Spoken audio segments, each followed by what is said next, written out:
আসসালামু আলাইকুম প্রিয় শিক্ষার্থী ভাই বন্ধুগণ, আশা করি সকলে ভালো আছেন। আজ আমরা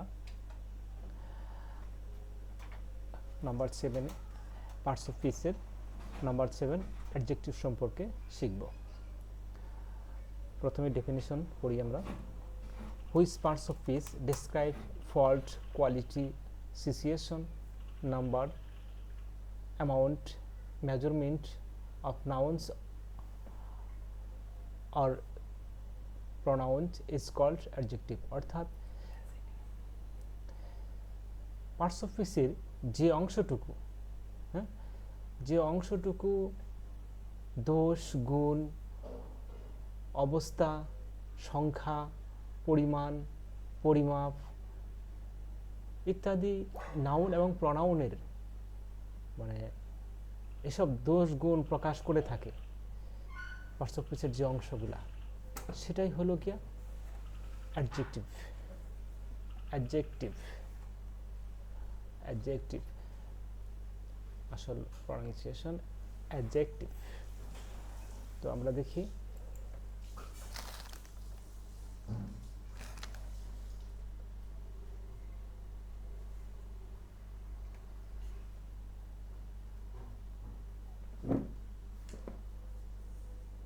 আমরা পজিশন দেখি। Position of adjective. Adjective plus noun, অর্থাৎ নাউনের পূর্বে অ্যাডজেক্টিভ বসতে পারে। নাউনের পূর্বে যে ওয়ার্ডটি বসে সেটি নাউনকে মডিফাই করতে পারে, বিশেষায়িত করতে পারে। তাই আমরা লিখেছি অ্যাডজেক্টিভ প্লাস নাউন। এক্সাম্পলে পরিষ্কার হওয়া যাক। The lame man will not be found no more, অর্থাৎ অন্ধ মানুষটিকে আর দেখা যাবে না। এখানে ল্যাম এটি একটি অ্যাডজেক্টিভ, কেননা তারপরে নাউন, এটি একটি কমন নাউন। এই কমন নাউনের পূর্বে যে শব্দটি বসেছে এই শব্দটিকে আমরা অ্যাডজেক্টিভ হিসাবে চিহ্নিত করতে পারি অ্যাকর্ডিং টু রুলস।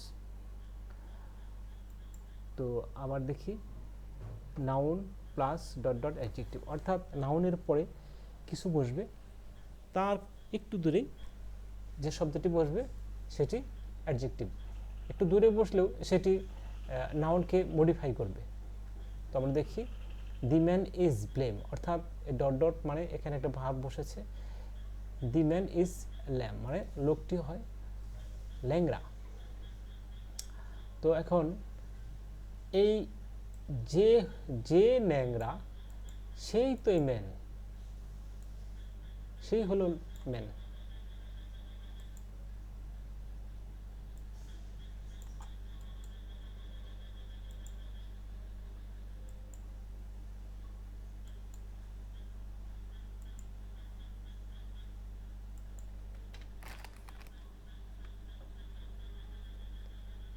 যে মানুষটি সেই মানুষটি ল্যাংড়া, যেই ল্যাংড়া সেই মানুষটি, অর্থাৎ এই ম্যানকে মডিফাই করেছে এই ল্যাম শব্দটি, তাই ল্যামকে আমরা অ্যাডজেক্টিভ হিসাবে চিহ্নিত করতে পারি।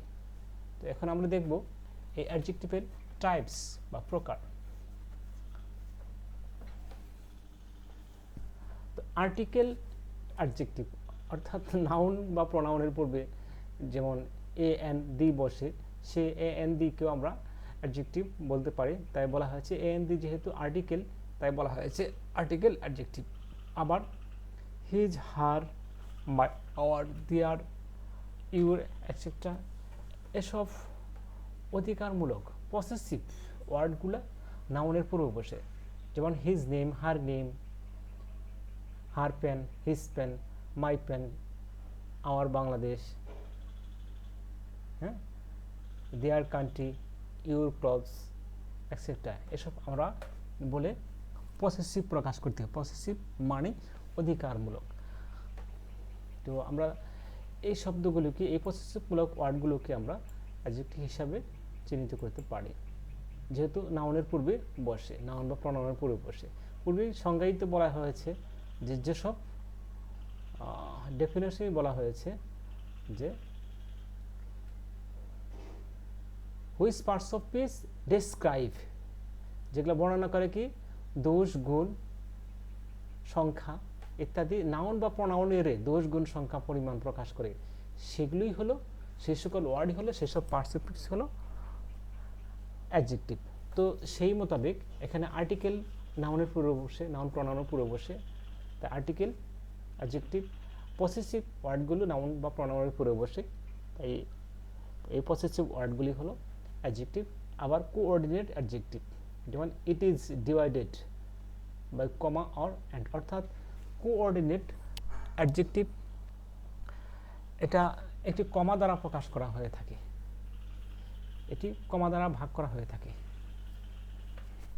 তো যাই হোক, সেটা আমরা পরবর্তীতে ডিটেলস জানবো পরবর্তী উদাহরণের মাধ্যমে। আজ আমরা শর্ট করে শিখছি। এবার দেখব ডেমনস্ট্রেটিভ অ্যাডজেক্টিভ। ডেমনস্ট্রেটিভ অ্যাডজেক্টিভটা এরকম: দিস, দ্যাট, দেস, দোস, এগুলা নাউনগুলার, যেমন দিস পেন এই কলম, দ্যাট পেন ওই কলমটি, দেস পেন এই কলমগুলো, দোস পেন ওই কলমগুলো, এইভাবে প্রকাশ করি আমরা। তাই ডেমনস্ট্রেটিভ এই ওয়ার্ডগুলোকে আমরা অ্যাডজেক্টিভ হিসেবে চিন্তা করতে পারি। তো নাম্বার অ্যাডজেক্টিভ 1 2 3 এটসেট্রা, 7 6 7 এটসেট্রা, এসব নাম্বারগুলোকে আমরা অ্যাডজেক্টিভ হিসেবে চিহ্নিত করতে পারি। যেমন 1 পেন, 2 পেন, 3 পেন, তারপর 6 পেন, 7 পেন ইন ওয়ার্ডে বলতে পারি। তো সেই অনুযায়ী এই নাম্বারগুলো আমরা অ্যাডজেক্টিভ হিসাবে চিহ্নিত করতে পারি। তো আমরা দেখি ইন্টারগেটিভ অ্যাডজেক্টিভ। অ্যাডজেক্টিভ যে which pen, that, what pen, whose book, হ্যাঁ, এসব যদি আমরা বলি তাহলে তো এই যে বুকের পূর্বে যে হুজ বুক বললো, কার বই, হোয়াট বুক, কি বই, হ্যাঁ, হুইজ বুক কোন বই। তো এই ওয়ার্ডগুলো যেহেতু নাউনের পূর্বে বসে, এই তিনটি word which, what, those, interrogative, এই তিনটি ওয়ার্ড কিন্তু ইন্টারগেটিভ প্রনাউন হিসেবে ব্যবহৃত হয়। আবার এখানে এসে এগুলি অ্যাডজেক্টিভের কাজ করছে, যেহেতু এরা নাউনের পূর্বে বসে, তাই ইন্টারগেটিভ অ্যাডজেক্টিভ হিসাবে এই তিনটি ওয়ার্ড পরিচিত। Indefinite adjective. ইনডিফিনিট অ্যাডজেক্টিভ বলতে কি বোঝানো হয়? ইনডিফিনিট মানে অনির্দিষ্ট, এটা কোনো নির্দিষ্টতা নাই, কিন্তু এগুলো নাউনের পূর্বে বসে, নাউনের পূর্বে বসে বিদায়, নাউন বা প্রনাউনের পূর্বে বসে বিদায় এগুলোকে আমরা ইনডিফিনিট প্রনাউন বলতে পারি। মেনি ম্যান, মেনি ম্যান যেমন অনেক মানুষ, অনির্দিষ্ট করে বলা হলো মেনি ম্যান, অনেক মানুষ, হ্যাঁ। আবার বলে সেভারাল টাইমস, মানে কিছু সময়, টাইম তো একটা নাউন, যেহেতু এটা অ্যাবস্ট্রাক্ট নাউন, অনুভূতিমূলক। তো যাই হোক, সেদিকে আমরা যাব না ডিটেলস, আমরা দেখতেছি এখন এই যে শব্দগুলো অনির্দিষ্টভাবে নাউন বা প্রনাউনের পূর্বে বসে নাউন বা প্রনাউনকে মডিফাই করে, সেগুলোকে আমরা ইনডিফিনিট প্রনাউন, ইনডিফিনিট অ্যাডজেক্টিভ বলতে পারি। তো প্রিয় শিক্ষার্থী ভাই বন্ধুরা, আমরা পরবর্তী ক্লাসে অর্ডার অফ অ্যাডজেক্টিভ সম্পর্কে জানব। সে নাগাদ সকলের সুস্বাস্থ্য কামনা। আজ এ পর্যন্তই, সকলে ভালো থাকবেন। আসসালামু আলাইকুম।